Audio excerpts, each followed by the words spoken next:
and that property become 2 properties, that property become 3 properties, that property become 4 properties, and so on. By the time you think about it, you're looking about £5,000 to £10,000 a month. Every single month coming to your account without actually working for it. And then your job then becomes an option. Hello, it's Rahim. Welcome back to the channel. If you're new to the channel, smash the subscribe button because I talk about property investment, personal development, and how to gain financial freedom. In today's video, it's a video really I want to share about husbands and wives or couples. And I've been met by various people that are looking to invest in properties, but they're really struggling to get their property investment journey going forward, or they're looking to start a side hustle or a business. It's not just happening. So the advice I've got for you today is advice for husbands whose wife doesn't save and invest. I've got so many investors coming to me, bro, I want to go into this thing, but my wife doesn't know about savings. She doesn't know about investing. Vice versa, some wives are coming to me telling husbands don't know how to save. All they think about going on holidays, doing things, impressing family members and the friends alike. So in this video, I'm really going to touch on to that and see how we could overcome obstacles like that. Because in order for you to be successful, you have to have a partner. You have to have someone who understands what you want to achieve. Even if they're not in it, even if they're not doing it with you, it's important for them to understand what you set yourself to achieve and what you want to achieve in order to get you to where you want to go. And sometimes, if you want to get to where you want to go, the road may not be always smoother. Changes may occur along the way in terms of expenditures, going some different locations. Even the behaviors, mindset, and attributes would also change. So I've seen that causes a little bit of problems in relationships. So that's what I'm going to share with you today. So bear with me. If you are in a situation where you really want to start your investment journey, or you want to start entrepreneurial stuff, whatever that may be for you, but you've got a partner who's always pulling you back, this video is for you. Listen to the video until the end, how I draft step by step what you as a couple needs to do to be successful family. So you see, in order for you to be able to do what you want to do, you have to implement something that I call communication. What is communication? Communication is about explaining yourself in a way that your partner understands what you are intending to do or what you're doing. Communicate that openly, calmly with your wife or your husband about the importance of savings, especially if they don't like to save, especially if they like to go on holidays all the time, buying expensive bags, expensive shoes or trainers, whatever that may be. And also explain to them calmly the benefit of investing for your future. Now, the benefit of investing in your future could be so enormous, especially if you've got children. Talk about the children. Talk about where you want to go in the future. Talk about when you want to retire. What would allow you to retire early so you can live life in your own terms. Communicate that openly. Don't literally be aggressive in the communication. By the way, if you want to do this communication, make sure you're doing this communication in a day that you're all happy. Maybe take them to a restaurant, maybe take them to a park, whatever that may be for you. Just communicate it to them calmly in order for them to understand the benefit of savings and investing. The second thing you want to do is not just preach. You have to practice what you preach. Lead by example. Demonstrate responsibility of financial habits. Right? By literally reducing your expenses yourself, if you're the wife or husband, whatever that may be for you. Cutting down on expenses, cutting down on going out, probably if you're spending a lot going out. Because once they see you're doing what you're saying, they tend to kind of replicate that. Have you heard about that word? Action speaks louder than words. That's exactly what you want to do. You just don't want to say the words, and then your actions literally does something completely different. And the third thing you want to be thinking about is setting specific financial goals together and create a budget to track your income and expenses. Again, you don't go and do it yourself. Sit down with your partner, agree with your financial goals, set it up. Okay, don't be the one who's setting everything up. So ask them, what do you reckon about this? This is our target. Get them to agree with you. Then you go to the next step. Get them to agree at the next step. Get them to agree whatever you've agreed to. Because if they don't, they're not going to be part of the journey, right? You need to kind of get them on board while you're setting the goals. If they're not happy with the goals, don't get angry, don't get upset, don't walk away from it. Talk about it. Ask them why, because they may have a reason, aren't they? Then explain to them your point of view and then come to some common grounds in order for you to be able to set that goal. Because once you set your financial goals together as a team, everybody will commit to it by creating the budget and then obviously setting your income and expenses and then tracking them. And then the fourth thing you want to do is to encourage your wife or your husband to educate themselves about personal finance and the benefit of savings and investment. Not just doing it.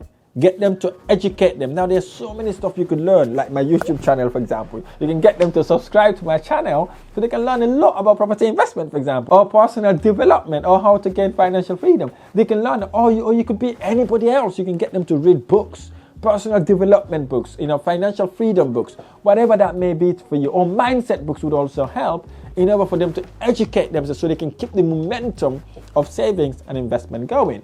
And you also want to consider going to investment entrepreneurial events. Seeking professional financial advice would also help, because then that will then kind of anchor you in to the investment world, especially attending entrepreneurial event or investment event or property investment, whatever that may be for you. It could be a side hustle, it could be whatever it is.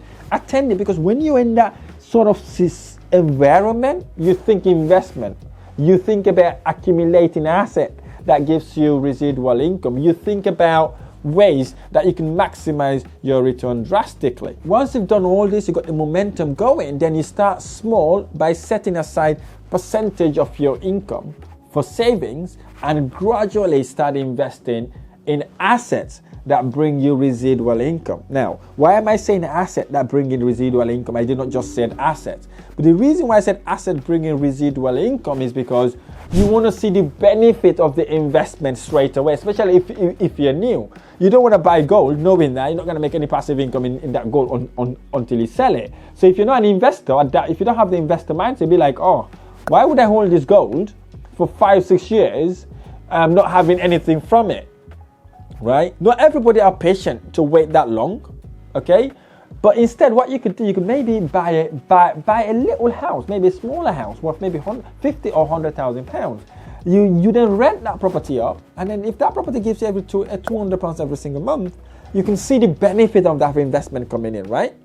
Or maybe you can look a years from now, that property that worth 100,000 pounds has gone up by 110,000 pounds. You would have not just made the capital appreciation, you would have also seen the passive income coming in every single month. Perhaps you want to invest in a business, for example. Maybe you want to start your Amazon store. Maybe you want to start a side hustle. You're an accountant. You want to start doing something on the side. So you start getting this little side hustle going and you start making money that way. Because once you start making money that way and you realize that you're not just only making money from your work, and it also started to make money in another thing that you're doing or you're not doing, that's when you then understand the beauty of saving and investing. Help your wife or your husband understand the benefit of long-term investment.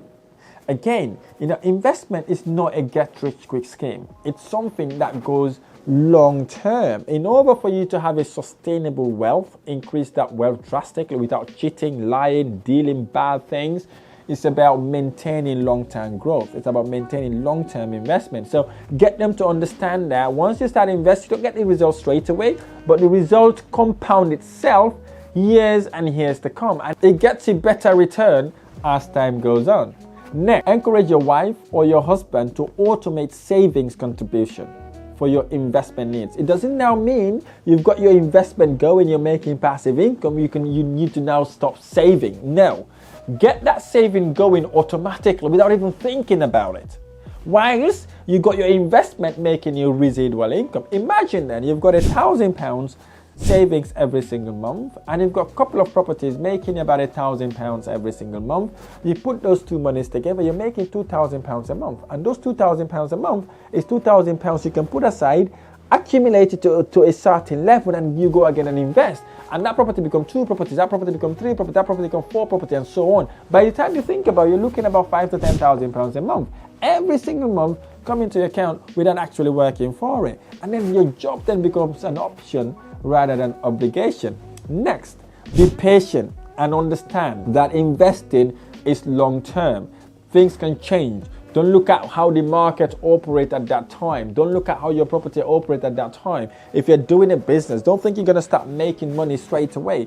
Be patient. Understand that it's going to take time. Resilient. commitment, consistency, especially when the going goes really, really tough. That's the time you really need to be resilient. And the final thing you need to do, which is one of the most important things, once you've achieved stuff, once you've achieved really, really good milestones, even if it's a tiny milestone, celebrate the milestones, right? If you achieve it, suppose you set yourself to save £6,000 in 6 months and you hit that goal, celebrate it. I'm not asking you to go and take £2,000 and go and celebrate. No, celebrate in another way, okay? Maybe go for a meal, go for a dinner, take them out to whatever they want to go out to, so that they can appreciate that celebration. They can learn that, they can learn to appreciate when they got big wins. And along the way, this will motivate you, encourage you to do a lot more to get you one step closer to become financially independent. I implement these things I'm sharing with you, with me and my partner, and it has absolutely transformed our life, and we're now training people to do exactly things like this to get them to financial freedom. So I really hope this video has been helpful. If this video has been helpful, smash the like button below, subscribe to my channel for more amazing videos. I look forward to sharing the next video. Thank you.